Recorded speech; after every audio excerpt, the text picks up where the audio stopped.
Here's something nobody warns you about when you decide to make a big leap in your career. It doesn't always feel like growth.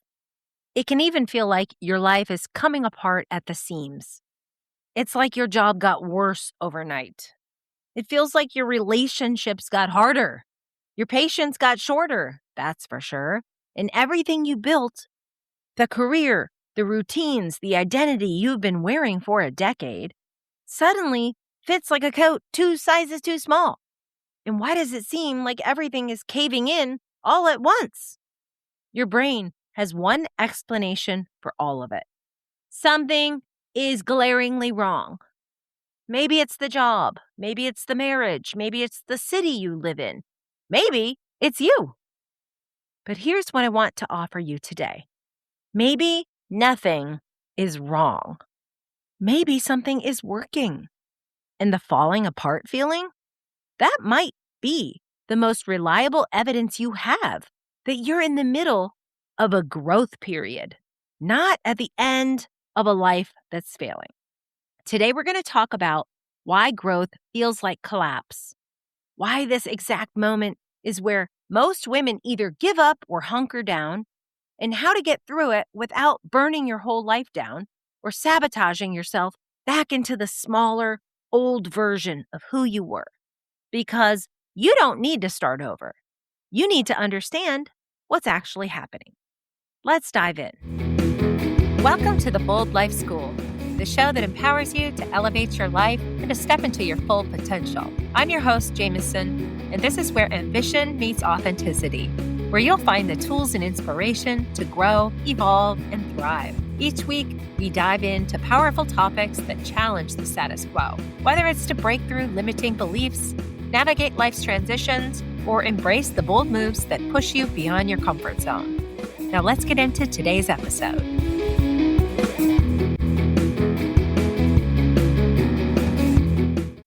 Let me describe a woman to you, and you tell me if she sounds familiar. She finally starts doing the real work. Maybe she starts setting boundaries after years of overfunctioning. Maybe she gets honest about the fact that she's outgrown her role. Maybe she starts building something on the side, or asks for the promotion, or simply admits out loud for the first time that she wants more than she's able to find in her current scenario. So she gets moving, and then everything seems to get worse. The job she tolerated for years suddenly feels unbearable. The meetings she used to sit through politely now make her skin crawl. Conversations with certain people feel exhausting in a way they never did before. She's irritable, she's restless, she can't stand it, she feels trapped, she looks around at her life and thinks, how did all of this break at the same time? And here's the conclusion her brain hands her. I made a mistake. I opened a door I shouldn't have opened. Everything was fine before I started this. Maybe I should go back to safety. Well, she's forgotten that it wasn't fine before. She just couldn't see it before. Or she quickly forgot the pain she was feeling of the first kind. Now that she's in a new kind of pain, going through some growing pains as she moves into a new identity. It's a different and new kind of pain. I'm not going to give you a feeling without giving you the machinery underneath it. Here's how it works. Your circumstances didn't change. It was your lens that did, your point of view. Remember, when we talk about the model, circumstances are neutral. Your job, your calendar, your inbox, your boss, other people's words, those are just facts. What changed is the thinking you bring to those facts. You are looking at things differently. When you grow, you don't just add new skills or new goals. You change the standard you measure your life against. And the moment that standard changes, everything in your life gets re-audited at once. It's almost like You're looking at your old self for the first time, and sometimes it doesn't look good. The job didn't get worse. The circumstances just became visible. You recognize the gaps that were sitting between you and where you want to be now. The relationship didn't get harder. Your tolerance for shrinking inside it got smaller. You're different. That's the reason growth feels like collapse. You're seeing your life through the eyes of the woman you're becoming, and she's got higher standards than the woman who built it. Different ideas about the future. New plans that are suddenly at odds with the old plan, the old ways of being, the old things she put up with. There's friction, there's misalignment, there's identity clash. That is the boom here. The second reason is that your old coping mechanisms stop working. And they stop working before you've got new mechanisms in place, before the new ones are built. The overfunctioning, the people-pleasing, I'll just push through muscle that you've been flexing for a long time. Growth requires you to put these down, to say enough is enough. But you haven't fully built a system to replace them yet. So there's a gap. And it's confusing and it can feel scary. There's a stretch of open water between the shore you left and the shore you're swimming to. And in that gap, you feel more raw, more reactive, more unstable than you did when you were numb to all of that. You're not falling apart. You're between operating systems. It's like you're moving houses. Getting to the new place requires quite a bit of work, quite a bit of liftoff to let go of and disassemble the old house. What do you have to get rid of? You have to throw some of your stuff out. What you did there and what you carried there, you can't bring here. And the third reason, this is the big one, is that your brain reads identity change as danger. Your old identity kept you safe. It's comfortable. It got you the career, the reputation, the paycheck. You could just do those things forever in the same place. Complacent. So when you start becoming someone new and wanting more and doing more and being different, your primitive brain doesn't celebrate. It's sounding the alarm. It's flooding you with doubt, catastrophizing, and a sudden nostalgia now. Oh, for the life you were so desperate to change 6 months ago. It can be scary when you notice the risk that you're taking. And when other people notice, which they will, it can get even more tricky. You may be called to task by your boss who notices you're no longer the same. Maybe it's your family or friends who prefer the old you, the one that just stayed in her lane. All of a sudden, alarms start sounding that you're changing, and that creates friction. Now, here's why this matters so much. Because this exact moment, the middle of the growth period, when everything feels wrong, is where the fork in the road shows up. Most of women do one of two things here. Either give up, they interpret the discomfort as proof that growth, it doesn't work, that they were foolish to want more, that the smaller life was fine, actually, and they retreat back to safety. They unset the boundaries. They shelve the plan. They go back, not because back was good, if they remember correctly, but because back was familiar. And let's be real. It's easier to just lie down on the couch in defeat. When it takes real work to level up, it's not easy. Others swing in the opposite direction. They want to burn it all down. If everything feels broken, then everything must go. The job, the industry, sometimes the marriage, sometimes the whole zip code.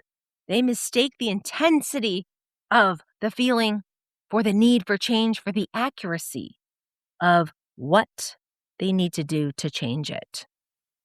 And they end up starting over somewhere new, but having not thought it through, carrying the same unexamined patterns, wondering why the new life started feeling like the old one within a year. Well, both of these moves are the same move. Both are attempts to escape the discomfort of the messy middle instead of moving through it, instead of sticking to the strategy. The women who actually end up reinventing, they do the third thing. They hunker down, not passively, not white knuckling it, but strategically. They treat the falling apart season as information, as an expected part of the course, not as instruction to quit. Instead of ramping up at a serious pace, when things start to get overwhelming, they pause, slow down, take inventory, and stay the course. They don't just quit, they set up a milestone where they make a promise that they are going to work towards that. And then when they hit the milestone, that's when they reassess whether the road that they're on is the right one. So let's get practical. Here's what hunkering down strategically actually looks like. First, don't make permanent types of decisions from this messy middle. The middle of a huge growth period is the worst possible vantage point for irreversible choices. Your perception is skewed at this time.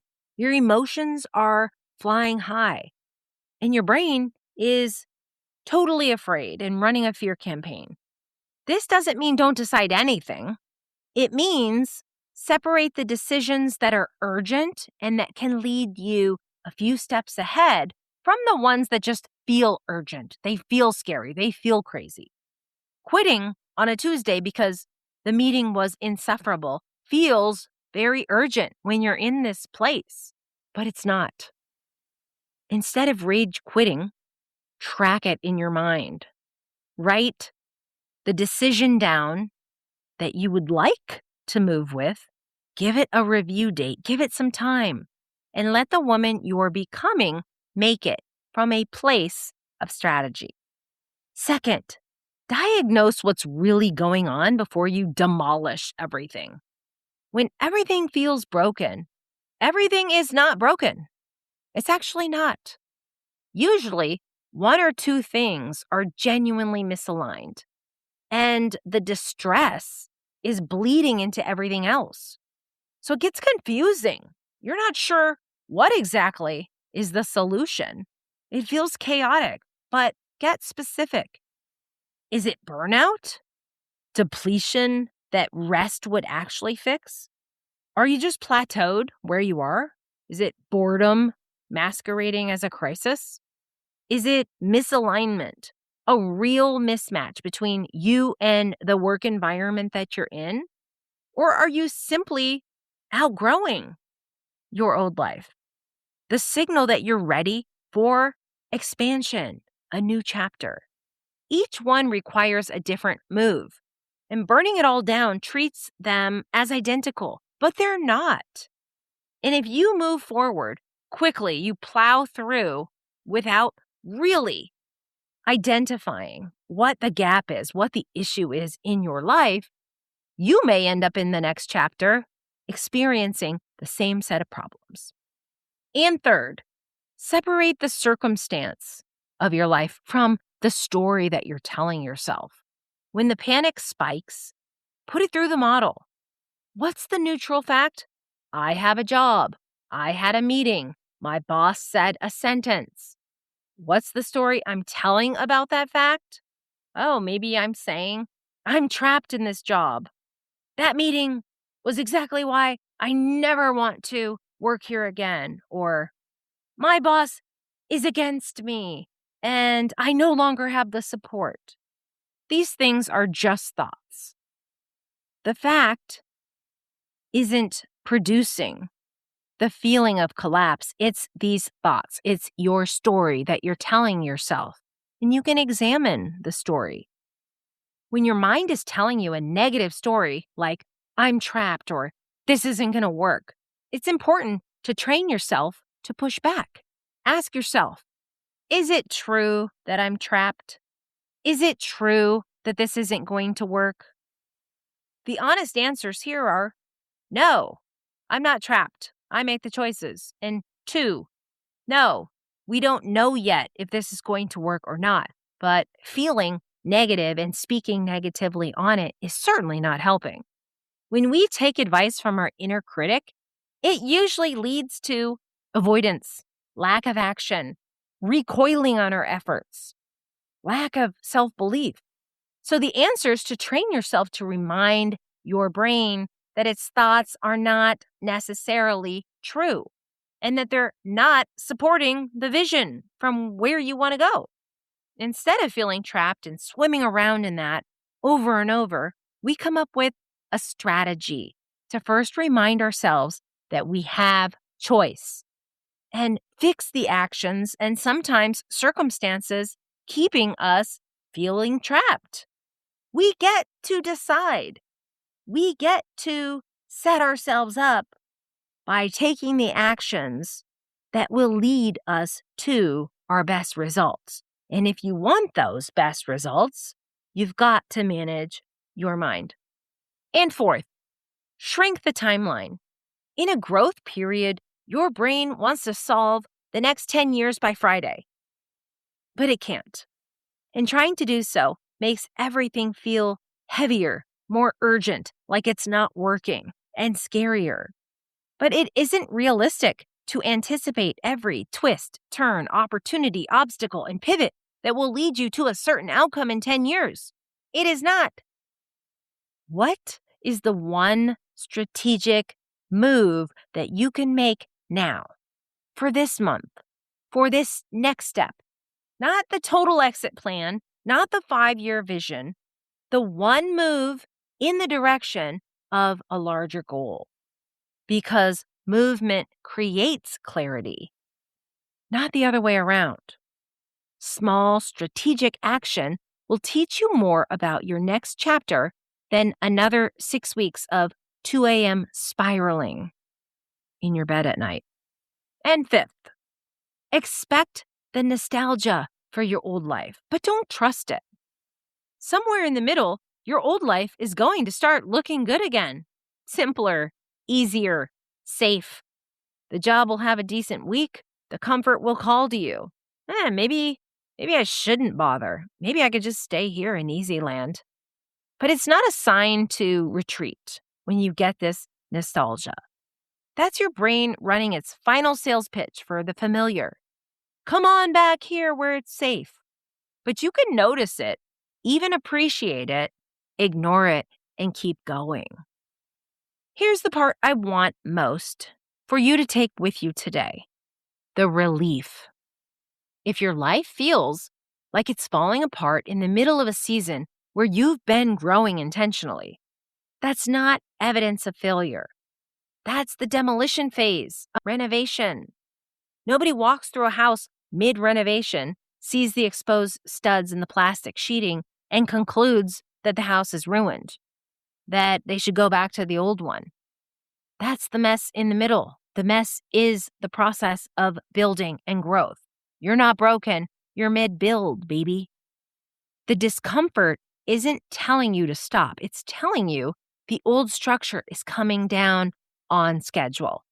You don't have to burn anything. You don't have to run anywhere. You have to keep going with a diagnosis instead of a demolition order, with strategy instead of escape. Keep going, because on the other side of this messy middle is not just a new career or a new chapter. It's you, the version of you that stopped mistaking growing pains for a life falling apart. It's the version of you moving towards that woman you said you wanted to be. If you're in that middle, messy middle right now, and you can't tell what's going on, maybe your career signals are all mixed up, whether it's burnout, plateau, or you just misaligned or outgrowing your current place. That's what the Career Burnout Signals quiz is for. Take 2 minutes and you'll know what you're actually solving for. The link is in the show notes. And if you're navigating decisions that feel too big and too confusing to make alone right now, That's what red chair sessions are built for. It's not Zoom. There's no scheduling. It's just direct strategic input from our asynchronous app when you want assistance, when the decisions are actually happening. Until next time, stay in the build. Keep going. Don't you want to see what your new home looks like? I hope you enjoyed today's episode, and I'll see you the next time at The Bold Life.